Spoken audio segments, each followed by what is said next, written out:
एक दृढ़ संकल्प, हौसलों और विचारधारा की पार्टी है।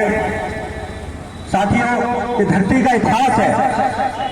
जो भी धरती पर महान लोग हुए हैं, चाहे आप किसी भी स्टेट में चले जाइए या हिंदुस्तान में चले जाइए, जितने भी धरती पे लोग महान हुए हैं, शुरुआती जो दौर उनका है वो कठिनाइयों भरा रहा है। जिस तरह से पिछले 30 वर्षों से ज्यादा मैं दिल्ली और देश के अंदर संघर्ष कर रहा हूं और प्रयास कर रहा हूं पूरी दिल्ली और देश के बहुजन समाज को जागृत करने का, तो जितने भी महान लोग हुए उन्होंने भी वही इसी तरह की कठिनाइयां, परेशानियां और समस्याओं का सामना किया है। तो साथियों, मिशनरी या महान हर व्यक्ति नहीं बन सकता। धरती पर ईश्वर कुछ गिने चुने लोगों को धरती पर भेजता है, धरती के डेवलपमेंट के लिए, धरती की मानवता के लिए और देश के और धरती के लोगों को काम करने के लिए। क्योंकि जो रास्ता है, जिस रास्ते पे मैं चल रहा हूँ, ये बड़ा ही कठिनाई वाला रास्ता है। हर कोई इसमें नहीं चल सकता, क्योंकि इन 30 सालों में जो मैंने कठिनाइयाँ, परेशानियाँ और त्याग, तपस्या, कुर्बानी की है, तो हर व्यक्ति बाबा साहब अम्बेडकर नहीं बन सकता, ज्योतिबा फूले नहीं बन सकते, पेरियार साहब नहीं बन सकते, माता दीन जी नहीं बन सकते, और भी हमारे ऐसे बहुत से महान पुरुष हैं, हमारे स्वतंत्रता सेनानी हैं, जिन्होंने बहुत कम उम्रों में बड़ी बड़ी त्याग कुर्बानियाँ की हैं। तो साथियों, ये त्याग कुर्बानी करने के लिए इस बार कुछ गिने चुने लोगों को भेजता है कि मैं तुम्हें धरती पे भेज रहा हूँ, धरती के डेवलपमेंट के लिए, धरती की मानवता की रक्षा के लिए। तो साथियों, क्षेत्र मेरा ये नहीं था। बॉम्बे से मैंने पढ़ाई की, होटल मैनेजमेंट डिप्लोमा किया, पोल्ट्री में डिप्लोमा किया, जीएम की नौकरी मेरी ऐशोआराम की जिंदगी में बिता रहा था। अगर मैं चाहता तो क्षेत्र में अपना जीवन बहुत ही अच्छी तरह से बिता सकता था, लेकिन जब मैंने देश की स्थिति देखी, देश के गरीबों की, SC/ST की स्थिति देखी, तो मुझे मजबूरन इस तरफ आना पड़ा। तो जो हमारे बुद्धिजीवी जानकार लोग थे, उन्होंने मुझसे कहा भी कि पार्षद साहब, आप इतने पढ़े लिखे हैं, आप इस तरफ मत जाइए, इसमें पल पल पे आपको समस्याएं आएंगी, आप जिन पर भरोसा करोगे वो अपने भरोसों को भी तोड़ देंगे, वो बीच बीच में छोड़ के चले जाएंगे, तो बड़ा कठिनाइयों का है आपका ऐशोआराम की जिंदगी, आप उसको बिताइए, अपने बच्चों को देखिए। लेकिन साथियों, मैंने बाबा साहब अम्बेडकर को, क्योंकि मैं बॉम्बे में रहा हूँ, तो बाबा साहब अम्बेडकर को मैंने वहीं उनकी बारीकी से अध्ययन किया, बाबा साहब को स्टडी किया। तो मुझे ये लगा कि बाबा साहब जो चाहते थे, तो उनके सपनों को, उनकी विचारधारा को कौन पूरा करेगा? क्योंकि सारे तो स्वार्थी हैं, तो सब अपने बारे में सोचते हैं। तो सोचता कि मैं कामयाब हो गया तो मेरा एक मकान है, 4 कैसे बन जाए, मेरा कोई बिजनेस जल्दी एकदम से तरक्की कैसे कर जाऊं। तो सारे तो अपनी मैवादी में घुसे हुए थे, बस मैं। तो देश के लिए और देश के लोगों के लिए, बहुजन समाज के लिए भी सोचने वाला बाबा साहब के बाद कोई होना चाहिए था। तो मुझे बाबा साहब के उस कारवां को लेके चलने के लिए सामाजिक और राजनीतिक क्षेत्र में आना पड़ा। तो साथियों, सबसे पहले हमने कुछ सामाजिक संगठन बनाए, ऐसे संगठन जो रिक्शे वाले होते हैं, उनकी दिल्ली में कोई सुनवाई नहीं होती थी, उनको कोई भी मार के भगा देता था, उनको कोई पैसे नहीं देता था, कुछ और भी समस्याएं उनकी होती थी। तो मुझे लगा कि इनके ऊपर सबसे ज़्यादा परेशानियां होती हैं, उनको परेशान किया जाता है। तो सबसे पहले दिल्ली में मैंने 87-88 में राष्ट्रीय रिक्शा पोलियो यूनियन बनाई और उन रिक्शा वालों के लिए काम किया। उनको पैसे नहीं देते थे लोग, उनको पैसे के लिए मैं लड़ा, उनके साथ अत्याचार होता था उसके लिए मैं लड़ा। लेकिन उनकी समस्या एक होती थी कि वो आज यहाँ चला रहे हैं और वो कब वहाँ चले जाएंगे या लाल के पे चले, उनको पता नहीं होता था।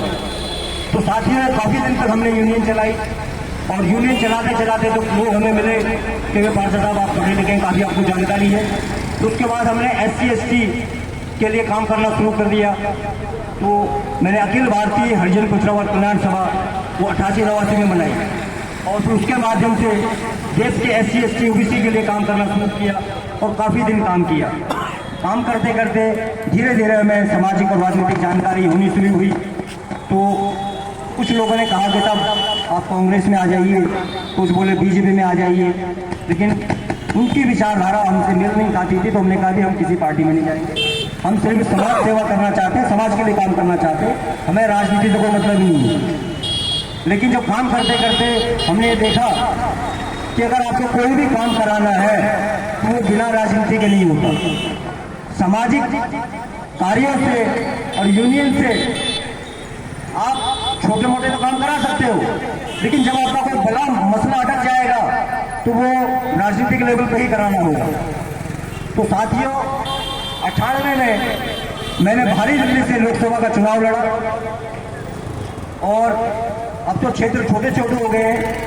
जब मैंने चुनाव लड़ा था 98 में, तो लेके आजादपुर से और बदरपुर तक 21 विधानसभा मेरे लोकसभा क्षेत्र में आ रही थी। तो आप देखिए कि मैं जमीन से जुड़ा हुआ व्यक्ति, तो टाटा बिरला का लड़का नहीं, तो मिल फैक्ट्री हमारी नहीं चल रही, बिल्कुल गरीबी जुड़ा हुआ, और लेकिन सोच एक इतनी बड़ी थी कि वो अमीरों की सोच से ऊपर जा रही थी। तो कहावत है कि अगर आपका सपना बड़ा होगा तभी आप कोई बड़ा काम कर सकते हैं। सपना आपका गली मोहल्ले का होगा तो आप सिर्फ वहीं तक सीमित रहेंगे, लेकिन सपना हमारा बड़ा था, हमें बड़ा कुछ करना था। तो हमने ये नहीं देखा कि भी 21 विधानसभा है, हमने भारी दिल्ली पापोसेड़ा के अंदर अपना लोकसभा का नॉमिनेशन फाइल कर दिया और उसके बाद प्रचार प्रसार हुआ। तो क्षेत्र इतना बड़ा था कि सब जगह पहुंचना संभव नहीं था। कुछ जगह ऐसी हैं जहाँ हम पहुंचना चाहते थे, लेकिन कुछ समय के कारण, कुछ वैसी समस्याओं के कारण हम वहाँ पर नहीं पहुँच पाए। लेकिन उसके बावजूद भी हमारे जो इरादे थे वो मजबूत थे और पूरी भारी दिल्ली में हमने अपना प्रचार प्रसार किया, जितना हम काम कर सकते थे वो किया और चुनाव हमने बहुत ही अच्छा लड़ा और हमें वोट भी बहुत अच्छे मिले और जनता का प्यार भी हमें मिला। तो साथियों, जब चुनाव हम नहीं जीत पाए, लेकिन उसके बावजूद भी इरादे हमारे मजबूत रहे। कुछ लोग हमें मिले, उन्होंने कहा कि पार्षद साहब आपको धीरे धीरे राजनीति की भी जानकारी हो रही है, तो आप कौन एक राजनीतिक पार्टी बना लो। तो हमने कहा कि भाई राजनीतिक पार्टी बनाना और चलाना इतना आसान नहीं है। अगर कोई चीज़ पहले बात तो बनती नहीं है और बन जाती है तो चलने में बहुत समस्या आती है, पल पल पर समस्या आती हैं, पल पल पर परेशानियाँ आती हैं।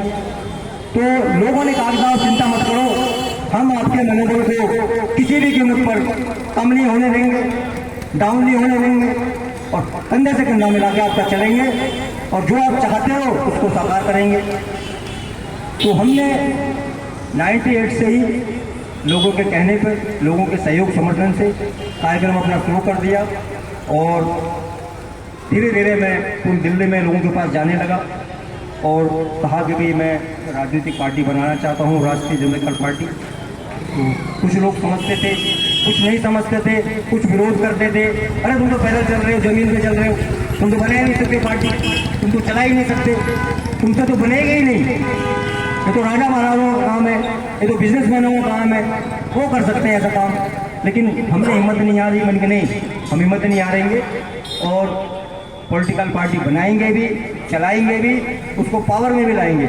तो साथियों, कुछ लोगों के विरोध करने के बावजूद हमने 2001 में राष्ट्रीय जनता पार्टी का गठन किया और गठन होने के बाद पूरी दिल्ली और देश में उसका प्रचार प्रसार शुरू कर दिया और 2001 से लेकर अब तक हिंदुस्तान में जितने भी चुनाव आए सारे ही पार्टी ने लड़े, चाहे वो नगर निगम का चुनाव हो, चाहे वो विधानसभा का चुनाव हो या वो लोकसभा का चुनाव हो।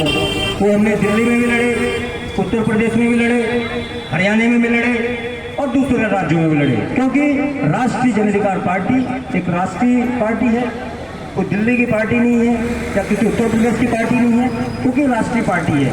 और चुनाव आयोग ने हमसे पूछा भी कि आप स्टेट लेवल के बनाना चाहते हो, राष्ट्र लेवल के बनाना चाहते हो, हम राष्ट्र में काम करेंगे। हम पूरे देश के गरीबों को, SC ST OBC को, देश के बहुजन समाज को संगठित करेंगे, उनके लिए काम करेंगे।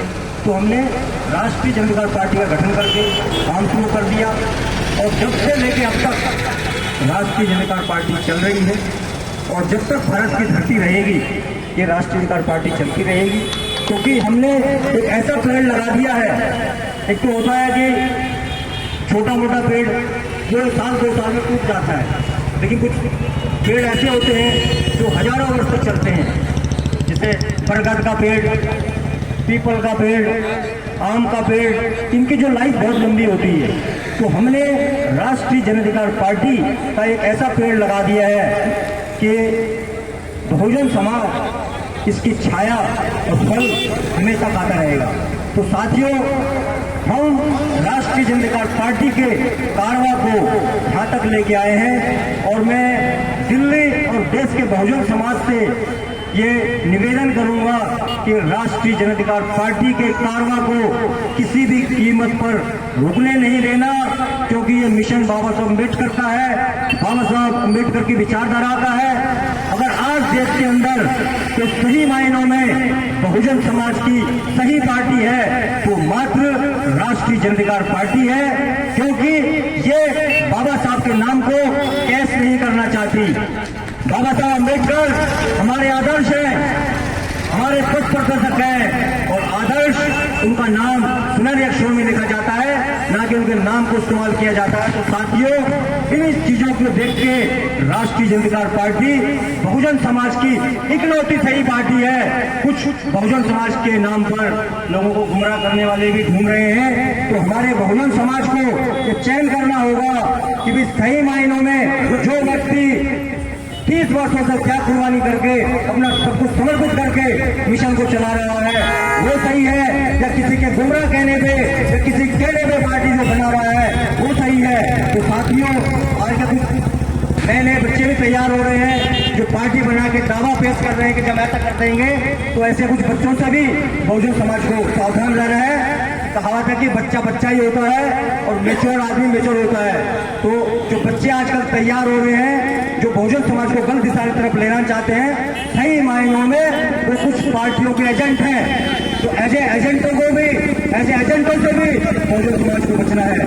तो साथियों, सही मायनों में राष्ट्रीय जनअधिकार पार्टी बाबा साहब का सही मिशन है, सच्चा मिशन है। तो साथियों, बहुजन समाज से मैं पूर्ण आश्वासन चाहूंगा और आग्रह चाहूंगा कि राष्ट्रीय जनअधिकार पार्टी को कभी मिटने मत देना, कभी समाप्त मत होने देना। जब तक भी भारत की धरती रहे राष्ट्रीय जनअधिकार पार्टी का मिशन हमेशा चलता रहे और देश का CM और PM बना के ही दम लेगी।